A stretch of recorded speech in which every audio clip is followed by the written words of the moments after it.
हाँ, तो आज पहला लेक्चर है, तो आप काफी आपको थियोरेटिकली मिलने वाला है, कुछ कंसेप्चुअल अब तक नहीं आया है, सब कुछ थियोरेटिकल है, पर जैसे जैसे चैप्टर आगे बढ़ेगा वैसे वैसे कंसेप्चुअल आने वाला है।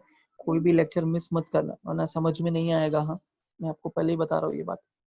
भले ही आपको लग रहा होगा कि अभी तो कुछ नहीं आया, ऑब्वियसली कोई भी चैप्टर स्टार्ट होता है तो उसको ऐसे ही लगता है, तो समझने में टाइम लगती है। ऑब्वियसली हमें कोई भी चीज हो तो समझने के लिए टाइम देनी पड़ती है, तो एकदम पहले चैप्टर में आपको ऐसे ही लगेगा पहले लेक्चर में, क्योंकि काफी थियोरेटिकल है स्टार्टिंग में। ठीक है, ओके। बट इन्हीं थियोरेटिकल में कुछ कुछ पॉइंट्स ऐसे छुपे हुए होते हैं ना जो इंपॉर्टेंट होते हैं और वो निगलेक्ट हो जाते हैं, बट मैं आपको बता रहा हूँ जिस पे मैं स्ट्रेस दूंगा उसको मार्क कर लेना। ओके, तो on the basis of high और low electrical conductivity, electrolytes are classified into strong and weak electrolyte, है ना। The substances such as ionic salts, strong acids or strong bases are almost completely dissociated in aqueous solutions. These are called strong electrolytes. The solution of strong electrolyte exhibit high conductivity. Obviously, जो strong होंगे वो पूरी तरह से dissociate होंगे, पूरी तरह से डिसोसिएट होंगे तो उनमें आयंस ज्यादा होंगे, है ना। आयंस ज्यादा होंगे तो कंडक्शन भी ज्यादा होगा, तो उनकी कंडक्टिविटी तो ज्यादा ही होगी, तो बहुत लॉजिकल है ना। The weak acids and weak bases are weak electrolytes. They dissociate to a very small extent in aqueous solutions and shows lower conductivities than those of strong electrolytes. ठीक है, बहुत ही सिंपल। एक काम करो, आप लोग ये पूरा इतना पढ़ो, ये पूरा स्टार्टिंग से फर्स्ट एंड सेकंड पॉइंट, और कुछ डाउट है तो मुझे बताओ। ठीक है, 2 मिनट रुक जाते हैं, पढ़ो जल्दी। डाउट है तो मुझे डेफिनेटली बताना, कोई वर्ड नहीं क्लियर है प्लीज। कोई भी चीज को लाइटली नहीं लेना होता है, भले ही ये टॉपिक आपको इजी लग रहा होगा अभी के कि अभी तक कुछ आया नहीं, मैं बोल रहा हूँ हर टॉपिक को सीरियसली लिया करो, पढ़ो इसको अच्छे से।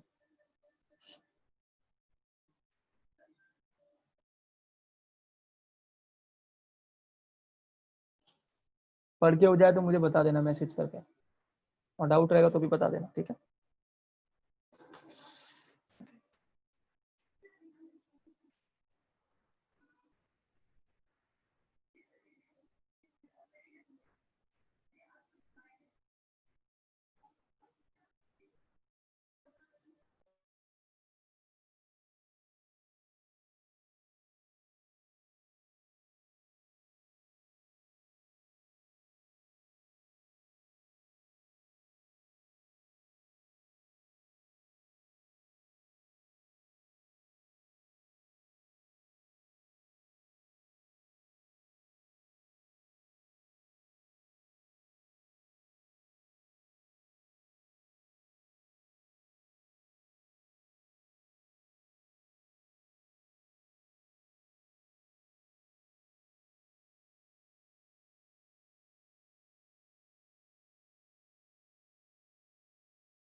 ओके,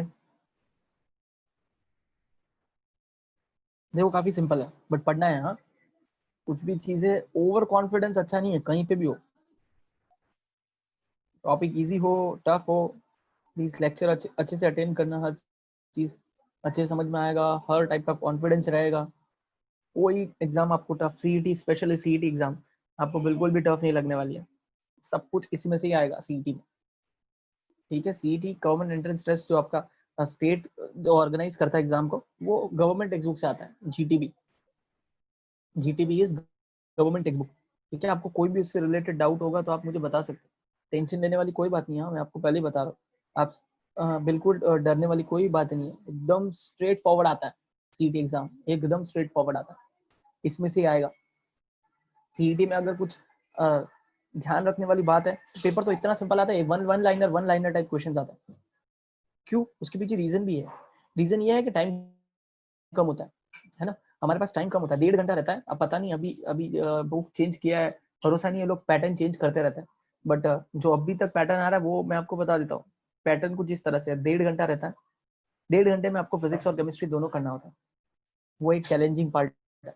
हमें केमिस्ट्री जल्द से जल्द करना होता है, केमिस्ट्री हमें जल्दी से जल्दी करना होता है ताकि हमें फिजिक्स के लिए टाइम मिले, क्योंकि फिजिक्स को सॉल्व करना पड़ता है। फिजिक्स को आपको पता है, फिजिक्स काफी लेंथी रहता है, सॉल्व वॉल्व करना पड़ता है, उसके लिए टाइम चाहिए। तो आपका हमेशा अभी से ये रहना चाहिए अप्रोच कि हम केमिस्ट्री अच्छे से पढ़े, थरोली, टेक्स्ट बुक के एक एक लाइन अच्छे से पढ़ लो, कहीं नहीं अटकोगे। और जो मैं न्यूमेरिकल सिखा रहा हूँ वो अच्छे से आने चाहिए, उससे बाहर से कुछ नहीं आने वाला है, बिल्कुल भी टेंशन करने की जरूरत नहीं, बिलीव मी। और एकदम स्ट्रेट आता है, एकदम स्ट्रेट, वही तो मैं बोल रहा हूँ, स्ट्रेट ही आएगा, डिफिकल्ट कैसे आ सकता है? अगर डिफिकल्ट बना देंगे तो 100 क्वेश्चंस होते हैं, 50 केमिस्ट्री में, 50 फिजिक्स में, आप 90 मिनट्स में 100 क्वेश्चंस कैसे कर सकते हैं? तो ऑब्वियसली दोनों में से कोई एक सब्जेक्ट टफ आएगा। अगर फिजिक्स टफ आया तो केमिस्ट्री इजी आएगा, केमिस्ट्री टफ आया तो फिजिक्स इजी आएगा। इस तरह से आता है, ताकि एक सब्जेक्ट की टाइम सेव करके आप दूसरे में अप्लाई कर सको। इसलिए बोल रहा हूँ किसी एक सब्जेक्ट को आपको एकदम बेस्ट बनाना है, ठीक है? और बेसिक्स तो आपको एकदम अच्छे से आनी ही चाहिए, ऐसा नहीं होना चाहिए इजी वाला क्वेश्चन आप नहीं करके आ रहे हो तो फिर क्या मतलब। तो ये ध्यान रखना, हर एक पॉइंट इंपॉर्टेंट होता है from CET point of view. CET में हर एक चीज याद करनी पड़ेगी। हाँ, बोर्ड्स एग्जाम में आप कुछ स्किप कर सकते हो कि हाँ ये बात ये मैंने स्किप कर दिया, ये वाला स्किप कर दिया, ठीक है, बट सीईटी में आपको सब कुछ याद रहना चाहिए, सब कुछ पढ़ना है अच्छे से, और टेंशन लेने वाली कोई बात नहीं है। अभी से टेंशन लेके कुछ नहीं होने वाला है, क्वेश्चन सॉल्व करो जितना हो सके। कोई भी टॉपिक अगर मैंने सोल्यूशन क्वालिटेटिव पढ़ा दिया, आप जाके सोल्यूशन क्वालिटेटिव सॉल्व करो ना। सोल्यूशन, आप सब लोग टेलीग्राम टेलीग्राम पता है आप लोगों को? रुको मैं अनम्यूट करता हूँ। हाँ, टेलीग्राम पता ही होगा, ऑब्वियसली पता है, सर ऑब्वियसली सबको पता। बहुत सारे चैनल्स है, आप नीट जेई करके एक चैनल है, NEET JEE, Allen institute Kota करके एक चैनल है, ये जो कुछ चैनल्स है वहां पर आपको बहुत सारे मटेरियल्स मिल जाएंगे। अगर किसी को बहुत पढ़ने का इच्छा है, बहुत कुछ सॉल्व करने का, तो आपको वहां पे बहुत सारे क्वेश्चन पेपर भी मिल जाएंगे, बहुत सारे क्वेश्चन पेपर्स भी आप सॉल्व कर सकते हैं। ये आपके डेडिकेशन पे डिपेंड करता है।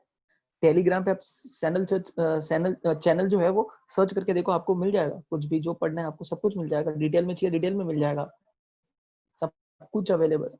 कोई बाहर से आजकल बुक भी खरीदने की जरूरत नहीं है, सबके पीडीएफ अवेलेबल है उसमें, जितनी भी बुक्स आती है एंट्रेंस एग्जाम की उसकी पीडीएफ भी है वहां पे। तो वही बोल रहा हूँ, डिपेंड करता है आप आपका डेडिकेशन क्या है। अभी से आप गवर्नमेंट टेक्स्ट बुक की हर एक लाइन अच्छे से पढ़ रहे हो तो सीईटी में तो इम्पॉसिबल है। मैं बोल रहा हूँ ना 50 आउट ऑफ 50 आ सकता है, मेरा खुद का स्कोर 50 आउट ऑफ 50 आने वाला था, 1 मार्क रह गया, मेरा 49 आया था मेरे को। मतलब इससे समझ में आता है ना, इजी है पेपर, पेपर काफी इजी आता है, बिलीव मी। मैं एक क्वेश्चन के पीछे मेरा थोड़ा टाइम वेस्ट हो गया और वही क्वेश्चन मेरा रॉन्ग भी हो गया, ठीक है? तो वही मैं आपको समझा रहा हूँ, पेपर काफी इजी आता है। तो इसलिए सब कुछ पढ़ो, डरने वाली कोई बात नहीं है, डरने से कुछ नहीं होने वाला है। क्वेश्चन ज्यादा से ज्यादा सॉल्व करो, स्पेशली जो न्यूमेरिकल्स होते हैं उनको ज्यादा से ज्यादा सॉल्व करो, उससे आपको कॉन्फिडेंस आएगा। और एग्जाम में ऐसे न्यूमेरिकल ऐसे नहीं आते, न्यूमेरिकल कैलकुलेटिव नहीं आते, बिल्कुल भी कैलकुलेटिव नहीं आते। एकदम 4/2 कैसा होता है आंसर 2, वैसे क्वेश्चन आते हैं, क्योंकि वो लोग आपका कैलकुलेशन नहीं टेस्ट करने वाले, वो आपका दिमाग टेस्ट करेंगे। कैलकुलेशन एकदम इजी आता है एग्जाम में, और ऑब्वियसली इतनी टाइम नहीं होती कि आप इतना लंबा लंबा कैलकुलेशन करो। हाँ, बोर्ड के एग्जाम में ऑब्वियसली कैलकुलेशन वाले क्वेश्चन आएंगे, क्यों? वहां पे आपको लॉग यूज करना है, वहां पर आपको लॉग यूज करके फाइंड करना है, बट सीटी में ऐसा नहीं आता। और एक चीज, आप जो आप कोई भी क्वेश्चन पेपर सॉल्व कर रहे हो या कुछ सॉल्व कर रहे हो, तो उसमें जो क्वेश्चन आते हैं वो थोड़े नेक्स्ट लेवल के होते हैं, सीटी में उससे इजी आते हैं, इसलिए ताकि आप प्रिपेयर्ड रहो वर्स्ट के लिए। तो आप जो बुक सॉल्व करोगे या कुछ सॉल्व करोगे उसमें आपको टफ मिलेगा, उससे भी इजी आता है एग्जाम में पेपर, क्योंकि हमें प्रिपेयर्ड रहना पड़ता है वर्स्ट सिनेरियो के लिए। तो ऐसा मत सोचना अरे यार ये तो क्वेश्चन में से हो ही नहीं रहा, एग्जाम में क्या होगा, कुछ टेंशन लेने वाली बात नहीं है, टाइम है, अच्छे से पढ़ते जाओ, ठीक है? डरना मत, सिर्फ सर पढ़ो अच्छे से। मैथ्स और बायो में कितना टाइम होता है? हाँ, उसके लिए तो वही तो अच्छी बात है ना, उसके लिए 1.5 घंटा है दोनों के लिए 1.5 घंटा दिया है उन्होंने, और उनका अनइवन टाइम का डिस्ट्रीब्यूशन ही तो प्रॉब्लम क्रिएट करता है। उनका अनइवन डिस्ट्रीब्यूशन, जो ये टाइम का अनइवन डिस्ट्रीब्यूशन, उसकी वजह से तो प्रॉब्लम होता है। अब बायो के लिए 1 आवर 30 मिनट्स का कोई रिक्वायरमेंट ही नहीं है। बायो के कितने क्वेश्चन आने वाले हैं? 100 क्वेश्चन आएंगे, और उसके लिए 1.5 घंटा है। बायो एक ऐसा सब्जेक्ट है जिसमें अगर आपको एक ही आता घंटे है में चीजें, पूरा हो जाएगा। हाँ एक क्या उससे भी जल्दी, मैं अपना एक्सपीरियंस बता रहा हूँ ना आपको, मैंने पेपर कंप्लीट किया था केमिस्ट्री का 15 मिनट्स में, 15 मिनट में मैंने केमिस्ट्री खत्म कर दिया था, 50 क्वेश्चंस पूरे। ठीक है, मेरे को 49 आया, हाँ, बट बात वो नहीं थी, मेरे दिमाग में मैं पहले से ही प्रिपेयर्ड था, मुझे पता है कि फिजिक्स बहुत टफ आएगा, और आया भी, फिजिक्स काफी लेंदी आया था। मैंने 15 मिनट्स में कंप्लीट कर दिया, फिर भी मेरा फिजिक्स रह गया था, क्योंकि फिजिक्स लेंदी था, काफी लेंदी था। और दूसरा रीजन ये था कि मेरे टाइम सीईटी ऑफलाइन था, और ऑफलाइन की वजह से उन लोगों ने ना कुछ पेपर दिया ही नहीं था कैलकुलेशन के लिए, और जगह ही नहीं थी कैलकुलेशन के लिए। अब आप सोचो कि अगर ये जैसा ये अभी मैं पेज दिखा रहा हूँ आपको, समझो इस तरह से क्वेश्चन आ रहे हैं, इस तरह से, ये देखो इस तरह से क्वेश्चन अगर आ गए तो मैं सॉल्व कहाँ करूँ? ये देखो, ये भी यहाँ पर ये जो गैप दिख रहा है, समझो अभी आपको ये जो गैप दिख रहा है यहाँ पर, ये गैप मैं इधर इधर सॉल्व करता था ऐसे, तो वो कैलकुलेशन करते करते वक्त है ना बीच में आधा तो कैलकुलेशन ही मिस हो जाता था। आंसर मेरा 2 आ रहा है और हो सकता है वहां कैलकुलेशन बीच में मिस होकर वो 4 हो जाए, ऐसा हो जाता था। तो बहुत प्रॉब्लम हो गई थी उस समय, तो जगह ही नहीं थी, उन्होंने इतना कंजेस्टेड फिजिक्स का पेपर बनाया था, कहीं जगह ही नहीं थी। अभी तो ऑनलाइन होता है सीट, तो इस वजह से मेरे तो फिजिक्स के 8 क्वेश्चन रह गए थे एट द एंड, लास्ट में। तो पेपर लीक वैसे ही, उस समय नेगेटिव मार्किंग नहीं था और अभी भी नहीं है सीटी में नेगेटिव मार्किंग, तो उसने पेपर लेना आना स्टार्ट कर दिया था, वो सामने से बेल बज गई थी, एक वार्निंग बेल बजती है, और फाइनल बेल भी बज गई थी, 8 क्वेश्चन मेरे रह गए थे, मैंने फटाक से कुछ भी टिक कर दिया था, कुछ भी टिक कर दिया था सब, तो उसमें से मेरा सिर्फ एक ही राइट हुआ 8 में से सब। तो फाइनली मेरे को तो भी 180 स्कोर आया, 200 आउट ऑफ। और बायोलॉजी मैंने कंप्लीट कर दिया था 40 मिनट्स में ही, तो क्या करूं फिर, वो टाइम बचा वो फिर ऐसे ही बैठे रहो। यही तो प्रॉब्लम है ना सीईटी की, अनइवन डिस्ट्रीब्यूशन है। सेम मैथ्स का भी यही है, मैथ्स में भी आपको 1.5 घंटा मिलने वाला है। मैथ्स में हालांकि रिक्वायर हो सकता है एक बार के लिए, पर बायोलॉजी कैसा सब्जेक्ट है, आता तो आता है, नहीं आता तो क्या कर लोगे, तुक्का ही मारना पड़ेगा।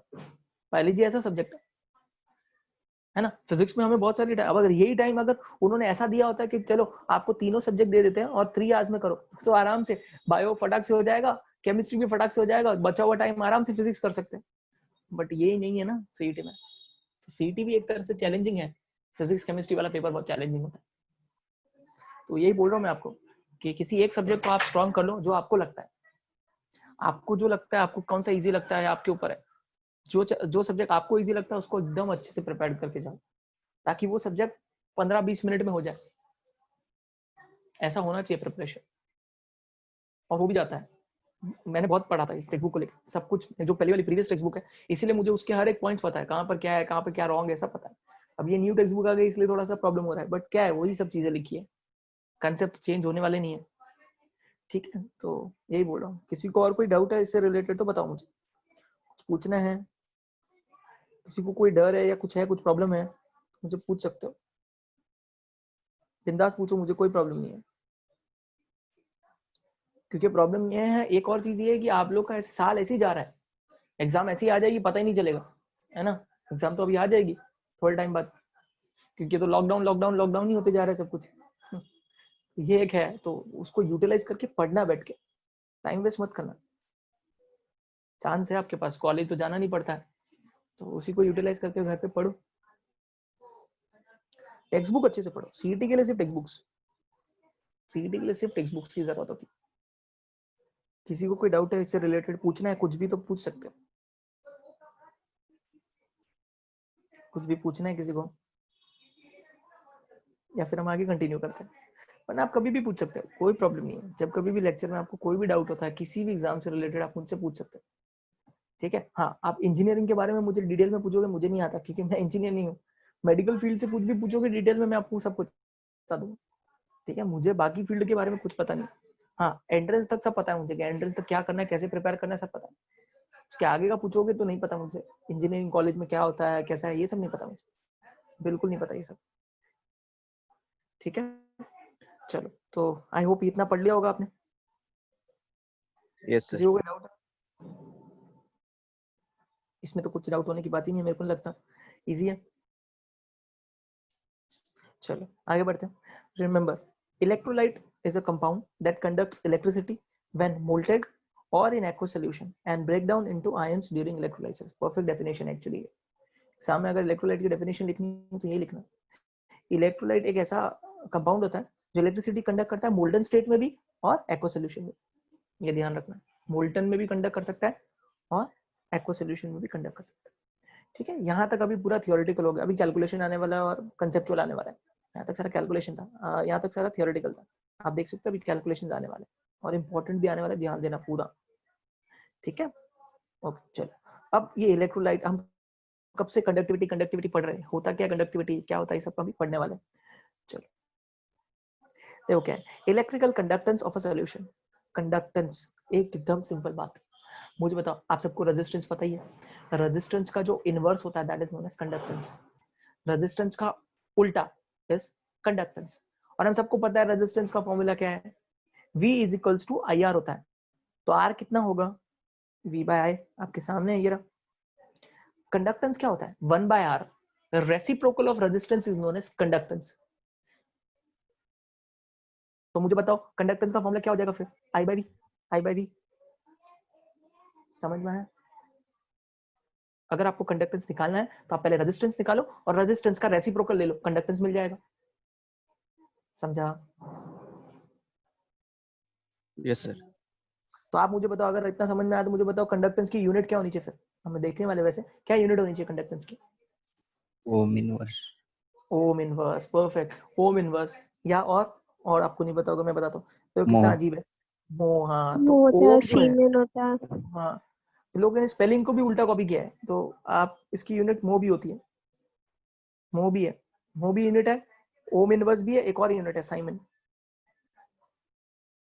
साइमन 3 यूनिट है, याद रखना आपको 3 यूनिट है। या तो आप मो लिख सकते हो, या ओम लिख सकते हो, सॉरी ओम इनवर्स लिख सकते हो, मो लिख सकते हो, साइमन। साइमन को लोग कैपिटल एस यूज करते हैं, ध्यान रखना, साइमन इज कैपिटल एस। ठीक है, reciprocal of resistance is conductance, एकदम इजी। चलो आगे पढ़ते क्या लिखा है। According to Ohm's law the electrical resistance R of a conductor is equal to electrical potential difference. यही लिखा है, पढ़ने की जरूरत नहीं। SI unit of potential volt, current ampere, एकदम easy. The unit of electrical resistance is ohm, denoted by symbol, पता ही है आपको। या फिर और क्या लिख सकते हो, voltage ampere inverse, voltage ampere inverse, है ना। द इलेक्ट्रिकल कंडक्टेंस, याद रखना कंडक्टेंस का सिंबल होता है G। यहाँ सिंबल में भी गड़बड़ करके आ जाता है। इलेक्ट्रिकल कंडक्टेंस G से डिनोट होता है। Of a solution is reciprocal of resistance, is reciprocal of resistance. therefore G का फॉर्मूला क्या हो जाएगा, 1 by R। G का फॉर्मूला क्या हो जाएगा, 1 by R, सिंपल।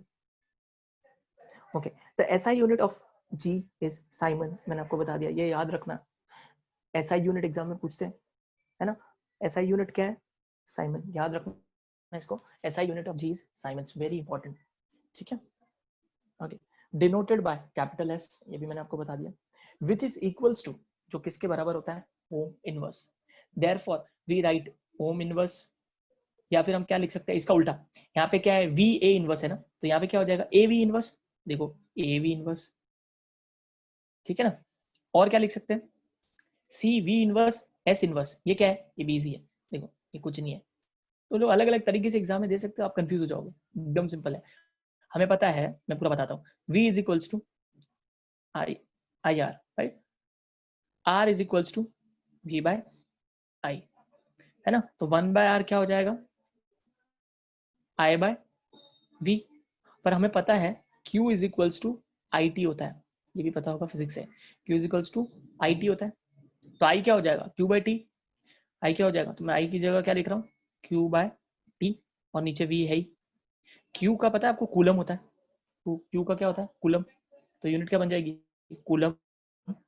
ये क्या है, V inverse time second inverse. तो C V inverse second inverse, वही लिखा है, देख लो। where C represents coulomb, the unit of electricity related to current strength in ampere and time in second। समझ में आया यहाँ तक, यहाँ तक किसी को कोई डाउट है। ऐसा यूनिट याद रखना साइमन, ऐसा यूनिट साइमन, वेरी इंपॉर्टेंट। यहाँ तक किसी को कोई doubt, no doubt sir. Sir एकदम सिंपल, एकदम सिंपल। ओके, नेक्स्ट टॉपिक हमारा आता है, अगला टॉपिक देखते हैं अभी। अभी देखो उन्होंने और क्या दिया, the electrical resistance of a conductor. The electrical resistance of a conductor is proportional the length and inversely proportional to cross sectional, ये हमें पता है। अभी नेक्स्ट टॉपिक हमारा आने वाला है कंडक्टिविटी। प्लीज कंफ्यूज मत होना, एक कंडक्टिविटी है, एक कंडक्टेंस है, एक कंडक्टिविटी है, एक कंडक्टेंस है। इसमें स्टूडेंट कंफ्यूज हो जाता है, उल्टा सुल्टा करके आ जाता है। Conductance is the reciprocal of resistance. Conductance is the reciprocal of resistance. Conductance की यूनिट है साइमन, ओम इनवर्स, मो, ये सब, ठीक है। वही कंडक्टिविटी क्या होता है? Conductivity is the reciprocal of resistivity. Conductivity is the reciprocal of resistivity. और अगर रेजिस्टिविटी आपने फिजिक्स में पढ़ा होगा तो आपको पता होगा, फिजिक्स में आपने पढ़ा होगा यही formula, R is equal to, देखो मैं पूरा फॉर्मूला डेराइव कर रहा हूँ और उसका पूरा ध्यान रखना। हमें पता है resistance is directly proportional to length upon area. Resistance directly proportional होता है लेंथ और एरिया, लेंथ से डायरेक्टली प्रोपोर्शनल होता है, एरिया से इनवर्सली प्रोपोर्शनल होता है। फिर ये हटाते हैं तो एक आता है L बाय A। तो ये क्या है? रेजिस्टेंस। ये क्या है? रेजिस्टिविटी। रो क्या है? रेजिस्टिविटी। अब देखो कितना इजी दिमाग लगाते हम। मैं क्या कर रहा हूँ, अगर मैं इन दोनों को क्रॉस कर दूं तो आपको पता है क्रॉस कर दूंगा तो रो अगर इस तरफ आएगा तो 1/रो लिखा हो, क्या लिखूंगा? 1/रो। रेजिस्टेंस उस तरफ लिखूंगा तो क्या लिखूंगा? 1/R। और L बाय ऐसे का वैसे ही, सिंपल। अब 1/रो is reciprocal of resistivity is conductivity. Reciprocal of resistivity is known as conductivity. तो इसको किससे डिनोट करते हैं? K। तो ये हो गया K। 1/R अभी थोड़ी देर पहले हमने पढ़ा था, 1/R is reciprocal of resistance is conductance G, और L by A वैसा का वैसा ही। तो यहाँ से कंडक्टिविटी का फॉर्मूला डेराइव होता है K is equal to G L by A, या फिर K is equals to 1/R L by A, जिसमें सर हर एक का मतलब है K is conductivity, G is conductance, L by A को एक पूरा नाम दिया गया, याद रखना, L by A is known as cell constant. L by A is known as cell constant. ठीक है, उसमें भी मतलब है, इतना समझ में आया। तो अल्टीमेटली हम यहाँ पे पहुंचे, रुको एक मिनट, अल्टीमेटली हम पहुंचे K is equals to G L by A। अब इसमें भी कुछ स्टूडेंट्स कंफ्यूज होते हैं, ये L है क्या? L कहाँ से आया? क्या है? मैं बताता हूँ।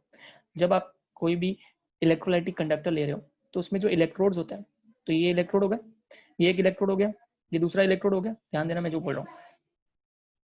आपको क्या लगता है L क्या होना चाहिए? L क्या है पता है आपको? Distance between two electrodes. इन दो इलेक्ट्रोड के बीच में क्या डिस्टेंस है? तो distance between two electrode is L, is actually L। A क्या है? A is the area of electrode immersed in electrolyte. Electrolyte के अंदर कितना एरिया अंदर गया है? सिर्फ इतना, ये वाला पार्ट। पूरा का पूरा रॉड जो है उसका एरिया नहीं लेना है, हमें सिर्फ उतना ही एरिया लेना है जितना इलेक्ट्रोलाइट के अंदर है, वो दिया रहेगा क्वेश्चन में। समझ में आया? तो L क्या है? Distance between electrodes. A क्या है? A वहां पर क्या है? Area of electrode immersed in electrolyte, और उसके जो रेशियो होता है दैट इज L/A का जो रेशियो है that is known as cell constant. That is known as cell constant. Cell constant को कभी-कभी वो लोग B से डिनोट भी करते हैं, तो लोग फॉर्मूला ऐसे भी लिख सकते हैं K is equal to GB small b। Small b का मतलब समझ जाओ, small b is actually cell constant, इसका मतलब है L by A, जहां पर K क्या है? कंडक्टिविटी। ये क्या है? कंडक्टेंस। ये क्या है? Cell constant. अब बात आती है इसकी यूनिट की। यूनिट देखते हैं, सबसे ज्यादा इसके यूनिट को पूछा जाता है एग्जाम, पता है सीईटी में इसकी यूनिट को पूछते कभी कभी, जो इतना ज्यादा इंपॉर्टेंट है इसका यूनिट। अब ये यूनिट क्या हो सकता है हम देखते हैं। हमें पता है K की यूनिट क्या होगी, हमें पता है इसका है S, इसका है S, ठीक है। और L, ये यहाँ पर क्या था? L by A, right? L by A। तो L by A हमें पता है, L किस में लेंगे हम?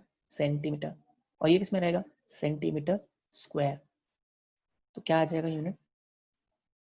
S centimetre inverse, S centimetre inverse. अब एक्चुअली आना चाहिए था मीटर, क्योंकि हमें पता है ऐसा यूनिट तो हम सेंटीमीटर में कभी लेते ही नहीं। ऐसा यूनिट क्या होती है? लेंथ की मीटर, एरिया की क्या होती है? Metre square. यहाँ ध्यान देना कि यहाँ पर है ना एक गड़बड़ हो जाती है, यही ध्यान देना है। अगर ऐसा ही यूनिट पूछे तो डेफिनेटली S मीटर इनवर्स ही है, बट मैं आपको बता दूं ज्यादातर यूज होने वाली यूनिट ये है, ठीक है। ऐसा यूनिट नो डाउट ये है, बट आप देखोगे ज्यादातर क्वेश्चंस के अंदर जो फाइनल आंसर आने के बाद यूनिट यूज करते हैं वो यही करते हैं। जो ज्यादा यूज होने वाली यूनिट है वो यही है, साइमन सेंटीमीटर इनवर्स। ऐसा यूनिट है साइमन मीटर इनवर्स। मतलब यहाँ तक कोई डाउट है?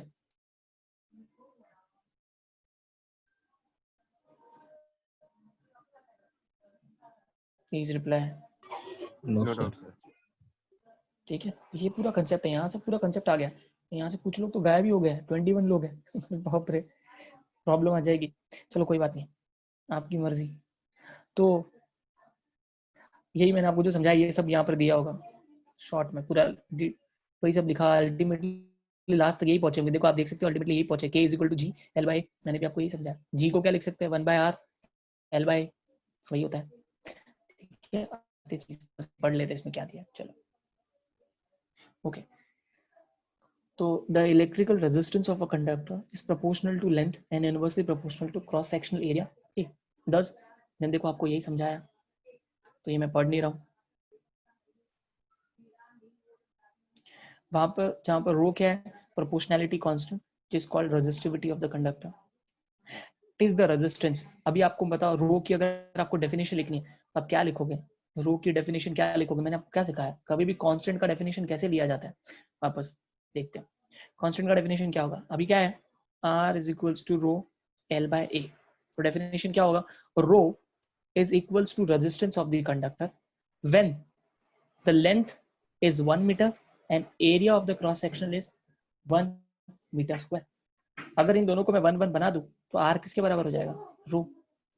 r किसके बराबर हो जाएगा, रो। तो हमेशा कांस्टेंट की डेफिनेशन ऐसी ही की जाती है। कांस्टेंट की डेफिनेशन ऐसी ली जाती है, उसके साथ में जो भी होते हैं उनको हम 1 ले लेते हैं या यूनिटी बना देते हैं।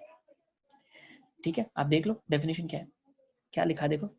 It is the resistance of the conductor। Resistivity is actually the resistance of the conductor of unit length and unit cross sectional area।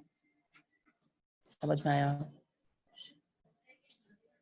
हाँ सर। Yes, sir. तो हमेशा ध्यान रखना, कांस्टेंट इसी तरह से डिफाइन किया जाता है। कांस्टेंट हमेशा इसी तरह से डिफाइन किया जाता है। आई होप आप लोगों को क्लियर है, इतना समझ में आपको आ गया। What is the SI unit of resistivity? अभी सिखाया मैंने। What is the SI unit of resistivity? अभी मैंने आपको सिखाया था, siemens metre inverse. Sorry, resistivity पूछा है, रेजिस्टिविटी उसका उल्टा हो जाएगा। रेजिस्टिविटी के यहाँ से आप निकाल सकते हो, है ना, रेजिस्टिविटी आप यहाँ से निकाल सकते हो।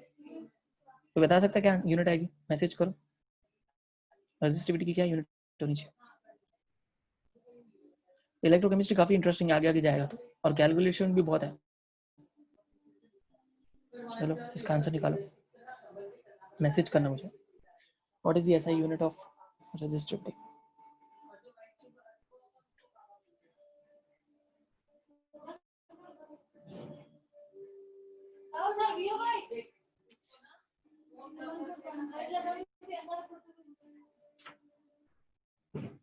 तो फिर ये आंसर तो आया।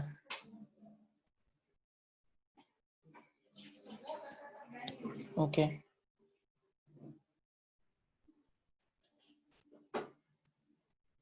तो लोगों ने आंसर दिया है, दोनों का आंसर सही है। बाकी लोग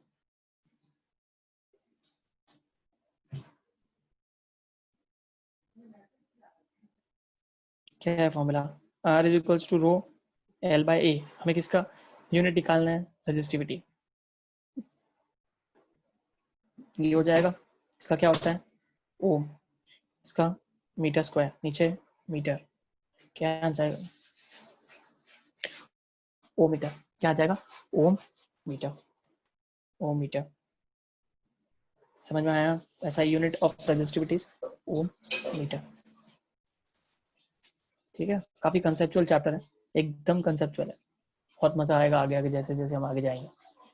कंसेप्चुअल है, ठीक है। चलो प्लीज रिस्पॉन्ड करो, हाँ, बट दो लोगों ने आंसर दिया, दोनों सही दिया था। चलो इतना समझ में आ गया। नेक्स्ट देखते हैं हम कंडक्टिविटी। कंडक्टिविटी डिनोट किया जाता है बाय स्मॉल k। पढ़ो ये पूरा, मैंने जो पढ़ा है वही है क्या, देखो चलो पढ़ो।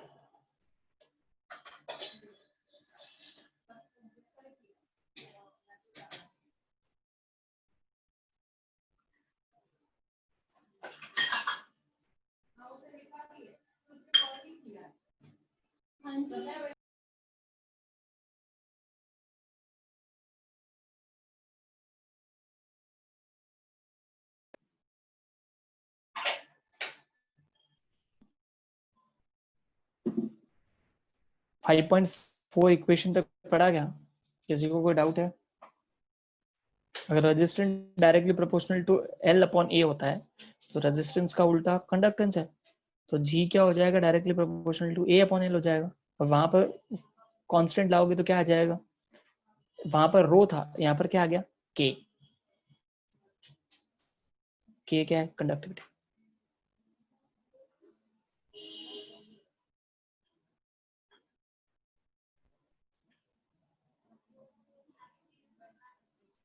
समझा? पढ़ो पढ़ो आराम से, कोई बात नहीं।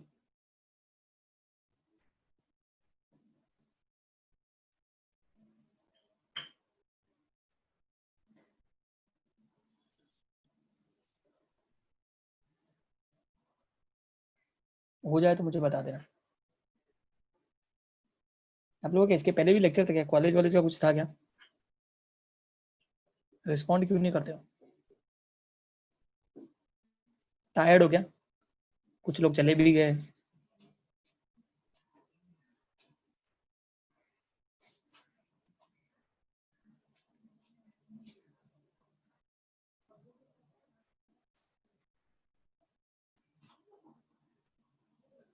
हो गया क्या इक्वेशन 5.4 तक?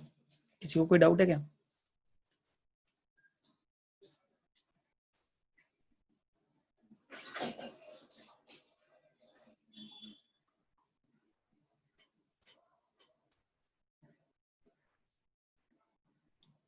ओके ओके ओके, ठीक है। तो वापस देखो, यहाँ पर भी अलग होगा कंडक्टिविटी। आप देख सकते हो कंडक्टिविटी की डेफिनेशन लिखनी, तो आप बताओ, अभी आप खुद ही बता सकते हो कंडक्टिविटी की डेफिनेशन क्या होगी। Conductivity is actually the conductance. Conductivity is actually the conductance having क्या होने वाला है? एरिया 1, लेंथ भी 1। देखो वही लिखा है, the proportionality constant K is called conductivity. G is equals to K if length and cross sectional area of conductor are unity। यहाँ तक समझ में आ गया? इस चैप्टर में से ना यूनिट्स भी बहुत पूछते हैं और गड़बड़ करके आ जाते हैं यूनिट्स में भी, क्योंकि एक्चुअली कंडक्टिविटी आएगी, उसके बाद मोलार कंडक्टिविटी आएगी, उसके बाद इक्विवेलेंट कंडक्टिविटी शायद है या नहीं है, नहीं, हाँ, एक मोलार कंडक्टिविटी आने वाली इसके बाद, वो भी समझाता हूँ। वो शायद आज नहीं, अगली क्लास में। तो पता नहीं, ऐसा लगता है कि लोग कुछ टायर्ड होके क्या है, रिस्पॉन्ड क्यों नहीं कर रहे? क्या हो गया? कोई प्रॉब्लम?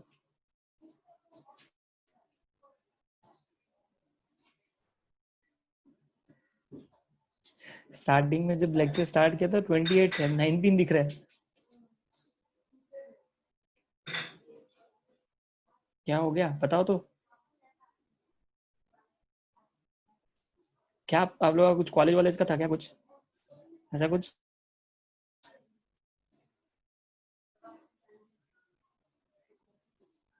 आप बोल नहीं पा रहे हो क्या? 1 मिनट रुको, मैंने म्यूट किया क्या? ओके, अब बताओ। ओके ओके ओके ओके, हाँ, क्या हुआ बताओ। ओ, टायर्ड हो गया? No sir. No sir. Sir क्योंकि कंसेप्चुअल चैप्टर है ना ये, ऐसे ऐसे ही टायर्ड रहोगे तो ध्यान रखो, फिर टायर्ड मत रहो किसी तरह से फ्रेश। जब भी पढ़ाना स्टार्ट करूंगा तो फ्रेश रहो, बेटर रहेगा। चैप्टर अभी तो स्टार्टिंग में तो ठीक है, वो तो सब नहीं था, बट ये जैसे जैसे ये भी चैप्टर जितना भी आगे जा रहा है सब कुछ इंपॉर्टेंट है, सब कंसेप्चुअल है, भी थियोरेटिकल बहुत कम है इसमें भी। ठीक है, तो ये कंडक्टिविटी हो गया, आप देख सकते हो डेफिनेशन इसकी भी क्लियर है। बोलो। वो the conductivity is the electrical conductance of unit cube of a material. उसका मतलब ऑफ क्यू कहाँ लिखा है ये, कौन सी लाइन में? इन अदर वर्ड्स, एक मिनट, अच्छा आप वहां तक पढ़ो लास्ट के, पैराग्राफ। पढ़ते रुको। तो क्या लिखा? thus conductivity is the electrical conductance of a conductor of unit length and unit cross sectional area। Perfect, ये सही है। Okay, in other words, perfect. देखो क्या एक्चुअली मैं बताता हूँ अदर वर्ड्स क्या है। वो एक्चुअली कंफ्यूज हो गई। देखो यहाँ ध्यान देना भी, G is equals to K A/L है। अच्छा, अगर मैं दोनों को L से मल्टीप्लाई कर दूं, दोनों को L से मल्टीप्लाई कर दूं, ठीक है, अगर दोनों को मैं L से मल्टीप्लाई कर दूं तो ये जो पार्ट होगा G इज इक्वल्स टू, या फिर मल्टीप्लाई नहीं करता, देखो एक चीज बता दो, मल्टीप्लाई नहीं करता, यहाँ ध्यान देना अभी, जो मैंने आपको बीकर बताया था उससे समझ में आएगा। ध्यान देना, ये जो प्लेट होती है, ये तो हो गया हमारा बीकर। अब इसके अंदर ये जो आपने प्लेट डिप की है, ये जो डिप प्लेट, ये थोड़ी ऐसे लाइन जैसी थोड़ी दिखती है, यहाँ मैं दिखा रहा हूँ लाइन जैसे, बट एक्चुअली होगी ऐसे, ऐसी होगी। सिमिलरली ये वाली प्लेट इसको फेस करेगी ऐसे, अभी मैं डायग्राम तो बराबर नहीं ड्रॉ कर रहा हूँ, बट कुछ ऐसी होगी प्लेट्स। अब ध्यान देना पूरी तरह से, अच्छी तरह से। ओके, आप देख सकते हो ये वाला पूरा सोल्यूशन है, इसके अंदर सोल्यूशन है। मैंने आपको क्या सिखाया था कि कितना एरिया कांटेक्ट में, तो ये दिख सकता है आपको, ये पूरा एरिया हो गया इतना वाला, ये एरिया है जो डिप्ड है, और ये वाला लेंथ है, ये लेंथ है। तो आप ध्यान से देखो, अभी 3 डायमेंशनल है, ये देखो ये क्या हो गया L, बराबर है, ये क्या हो गया हाइट, ये क्या हो गया ब्रेथ, दिख रहा है 3 डायमेंशनल है, एक लेंथ हो गई, एक हाइट हो गई, एक ब्रेथ हो गई। तो आप एक तरह से देखो ये पूरा एक क्यूब बन जाएगा। अगर ध्यान से देखोगे तो आप सोचो ना, ये इतना वाला पार्ट जो है ये एक्चुअली क्यूब है। समझ में आता है क्या इतना? इमेजिन करो कि अगर 2 प्लेट्स है, 2 प्लेट्स ऐसे रखी हुई है, डिप की हुई है, 2 प्लेट्स ऐसे डिप की हुई है, और मैं आपको बोल रहा हूँ कि एरिया सिर्फ उसके जो कांटेक्ट में एरिया, वो वाला कांटेक्ट एरिया वाला लेना है, और इसके बीच वाला लेंथ लेना है। सोचो वो क्यूब जैसे ही दिखेगा। समझता है क्या पहले तो इतना? हाँ सर। इमेजिन कर पा रहे हो? ये एक्चुअली क्यूब दिखेगा, एक्चुअली क्यूब है। समझा क्या इतना पहले? नहीं समझा? Yes sir. ठीक है ना, तो क्यूब है तो ऑब्वियसली आप देख सकते हो इसमें तीनों पार्ट इन्वॉल्व है, लेंथ भी और एरिया भी। तो क्योंकि लेंथ और एरिया दोनों इन्वॉल्व है, तो एक तरह से वो क्या हो गया वॉल्यूम। तो मैं बोल सकता हूँ ये पूरा क्यूब है, और अगर ये क्यूब, अगर इसका एरिया भी 1 है, लेंथ भी 1 है, तो इसकी वॉल्यूम कितनी होगी 1, एरिया इंटू लेंथ। तो मैं बोल सकता हूँ कि ये जो इस एरिया में जितना भी सोल्यूशन है, इस एरिया में जितना भी सोल्यूशन है, इस एरिया में जितना भी सोल्यूशन है, उसके वजह से जो कंडक्टेंस आ रहा है दैट इज कंडक्टिविटी, उसके वजह से जो कंडक्टेंस आ रहा है दैट इज कंडक्टिविटी। तो ये इतना सा जो वॉल्यूम है ये कितना है 1, वही लिखा है। अब ध्यान देना यहाँ पर, in other words the conductivity is the electrical conductance of unit cube of a material. समझ में आया क्या? Yes sir. Yes sir. ये मतलब ठीक है, एक्चुअली तो उन्होंने घुमा दिया, तो इस तरह से एक्चुअली वो कंसेप्चुअल था। ऐसे समझ में नहीं आएगा किसी को कि क्या लिखा है, अचानक से क्यूब कहाँ से आ गया, तो ये मतलब है इसका, है ना। In other words the conductivity is the electrical conductance of unit cube of a material. ठीक है, हम अगले क्लास में मिलते हैं। आई होप इधर तक क्लियर है आपको कंसेप्ट। ठीक है, प्लीज लेक्चर से पहले फ्रेश रहना, इंपॉर्टेंट है, और लेक्चर मिस मत करना, बहुत इंपॉर्टेंट है आगे आगे। अगर आपको एग्जाम में प्रॉब्लम नहीं चाहिए, बिल्कुल भी रट्टा नहीं करना है कुछ भी, तो लेक्चर्स अटेंड करो, अदरवाइज फिर बाकी आपके ऊपर।